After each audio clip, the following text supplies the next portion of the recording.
मुख्य आरोपी आशीष मिश्र को बड़ा झटका लगा है। सीजेएम कोर्ट ने आरोपी आशीष को 3 शर्तों पर 3 दिन के एसआईटी रिमांड पर भेज दिया है। पुलिस ने 14 दिन की रिमांड मांगी थी, लेकिन कोर्ट ने 12 अक्टूबर से 15 अक्टूबर तक रिमांड पर भेजा है। केंद्रीय गृह राज्य मंत्री अजय मिश्र के बेटे आशीष पर यूपी पुलिस ने शिकंजा कस दिया है। लखीमपुर खीरी हिंसा प्रकरण में मुख्य आरोपी आशीष मिश्र से एसआईटी की टीम ने 12 घंटे की पूछताछ के बाद गिरफ्तार कर लिया है, लेकिन कोर्ट ने जेल भेज दिया था। अब एक बार फिर कोर्ट ने 3 दिन के पुलिस रिमांड पर भेज दिया है। सीजेएम कोर्ट से पुलिस ने आशीष की 14 दिन की रिमांड मांगी थी। पुलिस का कहना है कि आशीष से सिर्फ 12 घंटे पूछताछ हो सकी, जिसमें उसने जवाब नहीं दिए। इस वजह से उसे 14 दिनों की पुलिस हिरासत चाहिए। हालांकि कोर्ट ने 14 दिनों के बजाय 3 दिनों की पुलिस रिमांड ही दी। आशीष के वकील ने कहा कि पुलिस पर आशीष से पूछने के लिए सिर्फ 40 ही सवाल थे, जिनको पूछ लिया गया था। वकील ने कहा कि 12 घंटे की सुनवाई में सिर्फ एक बार पानी दिया गया था। बिना ब्रेक के लगातार सवाल पूछे जाते रहे, जिनके जवाब दिए गए। आशीष के वकील की तरफ से कहा गया कि अगर पुलिस को पूछताछ ही करनी है तो वो जेल में जाकर कर सकती है। अब एसआईटी टीम आशीष से और अधिक सवाल जवाब कर सकेगी। उधर यूपी बीजेपी के चीफ स्वतंत्र देव सिंह ने भी अजय मिश्र को लखनऊ तलब किया है, क्योंकि बीजेपी पर अजय मिश्र से इस्तीफा लेने का दबाव बढ़ रहा है। एक दिन पहले ही स्वतंत्र देव ने कहा था कि नेतागिरी का मतलब किसी को कार से रौंदना नहीं है। लखीमपुर हिंसा में 3 अक्टूबर को 4 किसानों सहित 8 लोगों की मौत हो गई थी। लखीमपुर मामले पर यूपी से लेकर जम्मू तक कांग्रेस ने अपने नेताओं को एक्टिव कर दिया है।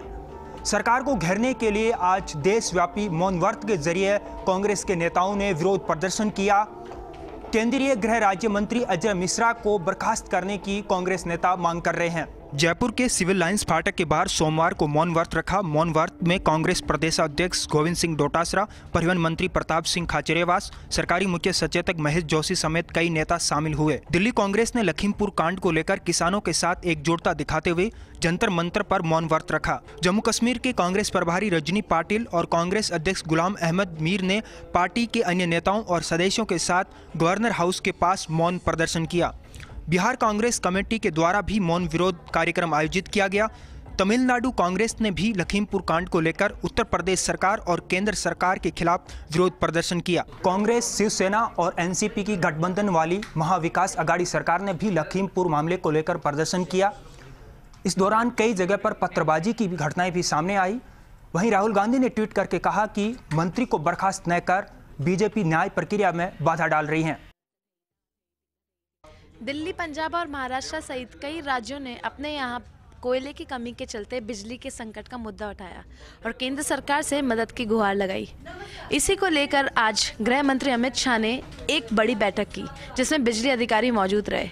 इस बैठक में ऊर्जा मंत्री, कोयला मंत्री और एनटीपीसी के कई अधिकारी मौजूद रहे। बैठक में अधिकारियों ने गृह मंत्री को मौजूदा हालात और कोयले के भंडार के बारे में विस्तृत जानकारी मुहैया कराई। गृह मंत्रालय की ओर से बुलाई गई इस बैठक में कोयला और ऊर्जा मंत्रियों ने बिजली के उत्पादन से लेकर कोयला की माइनिंग की रिपोर्ट पेश की। इसके अलावा दोनों मंत्रालयों के सचिवों की ओर से भी हालात के बारे में जानकारी दी गई। कई राज्यों में बिजली संकट है। हालांकि केंद्र की ओर से साफ कहा जा चुका है कि देश में कोयले का पर्याप्त भंडार है और बिजली संकट की आशंका सही नहीं है। वहीं पावर क्राइसिस की आशंकाओं के बीच सीएम योगी ने बिजली विभाग की बैठक ली।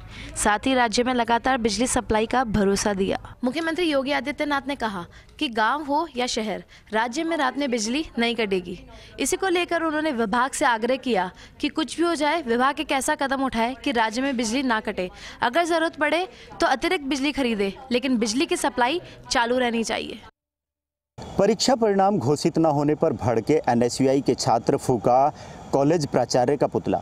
डोईवाला के शहीद दुर्गामल महाविद्यालय में पिछले 2 वर्षों से परीक्षा परिणाम घोषित न होने पर एनएसयूआई के छात्र भड़क गए और उन्होंने कॉलेज के गेट पर जमकर प्रदर्शन किया। साथ ही इस दौरान उन्होंने कॉलेज प्राचार्य और विश्वविद्यालय के कुलपति का पुतला भी फूका। इस दौरान आक्रोशित छात्रों का कहना था कि यदि प्रशासन द्वारा जल्द ही परीक्षा परिणाम घोषित नहीं किए गए तो वह सड़कों पर उतरकर आंदोलन करने के लिए बाध्य होंगे।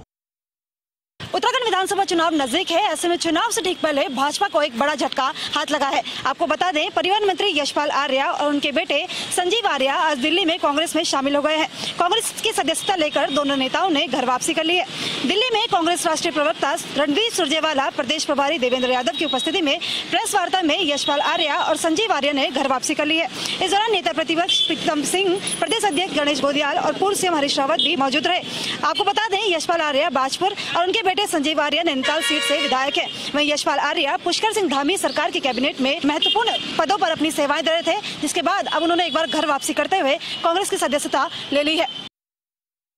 कोयला और विद्युत संकट को लेकर अब आया प्रदेश के यूडीएच मंत्री शांति धारीवाल का बयान। धारीवाल बोले, मोदी सरकार के कुप्रबंधन और भेदभाव से पूर्ण नीतियों की उपज है ये संकट। जब पहले से पता था कि मानसूनी सीजन में खदानों में पानी भरने वाला है तो कोल इंडिया ने समय रहते आवश्यक कदम क्यों नहीं उठाए।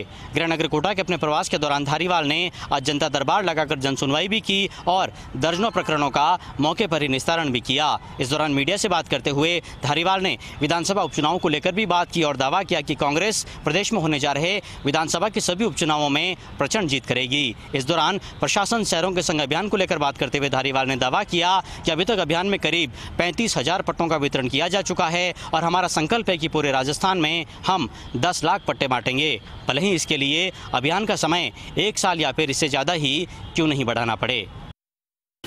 जोधपुर लोकसभा क्षेत्र से सांसद और केंद्रीय मंत्री गजेंद्र सिंह शेखावत की माता मोहन कंवर का आज विधि विधान तरीके से अंतिम संस्कार कर दिया गया। पंच तत्व में देह विलीन होती रही और शेखावत को शमशान घाट पर ही हजारों लोगों ने श्रद्धासुमन अर्पित करने के साथ में ढाढ़स बंधाया। सबसे बड़ी बात यह रही कि गजेंद्र सिंह शेखावत की मां पिछले कई लंबे समय से बीमार चल रही थी। जोधपुर एम्स में भी उनका इलाज चला, तभी गजेंद्र सिंह शेखावत बराबर सेवा में जुटे रहे और बाद में जब यहाँ से कंट्रोल नहीं हुआ तो दिल्ली एम्स में उनका इलाज हुआ। वहाँ भी गजेंद्र सिंह शेखावत एक पुत्र की भूमिका निभाते नजर आए, लेकिन होने को कोई टाल नहीं सकता। कल रात को उन्होंने अंतिम सांस ली और उसके बाद सड़क मार्ग से आज उनकी पार्थिव देह जोधपुर लाई गई। नागौरी गेट स्थित कागा शमशान घाट पर अंतिम संस्कार कर दिया गया। कल भारतीय जनता पार्टी के प्रदेश अध्यक्ष सतीश पूनिया श्रद्धांजलि अर्पित करने के लिए जोधपुर आएंगे और गजेंद्र सिंह शेखावत के अजीत कॉलोनी स्थित निवास पर जाकर शोक व्यक्त करेंगे। नागौर के सिटी डाकघर में हुए घोटाले की परतें लगातार खुलती जा रही है, वहीं जांच का दायरा भी बढ़ता जा रहा है। आज 3 सदस्यीय जांच टीम का गठन करते हुए मामले की जांच शुरू कर दी गई है। जोधपुर जोन के पोस्टमास्टर जनरल सचिन किशोर ने आदेश जारी करते हुए कार्यवाहक डाक अधीक्षक सीताराम खत्री को नागौर से हटाकर उनकी जगह रामलाल मूड को डाक अधीक्षक पद पर लगाया गया। तकरीबन 4,000 सेविंग बचत खाते, 600 मासिक बचत योजना यानी MIS, 2500 RD और 800 सीनियर सिटीजन बचत खाते की अब विस्तार से जांच होगी, क्योंकि ये सभी खाते सिटी डाकघर में। डाक अधीक्षक ने निलंबित कार्मिक की ID को ब्लॉक कर दिया है, साथ ही उसके खाते को भी सीज कर दिया है। जांच कहां तक पहुंचेगी ये कुछ भी कहना संभव नहीं है, लेकिन तमाम खाताधारकों को सिटी डाकघर बुलाया गया ताकि उनके खाते की जांच की जा सके। उदयपुर के नारायण सेवा संस्थान के विमंदित बालक पुनर्वास केंद्र में उल्टी और दस्त की शिकायत के चलते 3 बच्चों की मौत के मामले में आज बाल संरक्षण आयोग की टीम नारायण सेवा संस्थान के विमंदित बालक केंद्र पर पहुंची। संस्थान में उपलब्ध व्यवस्थाओं का जायजा लिया और अच्छी व्यवस्थाएं करने के संबंधित जिम्मेदारों को निर्देश भी दिए।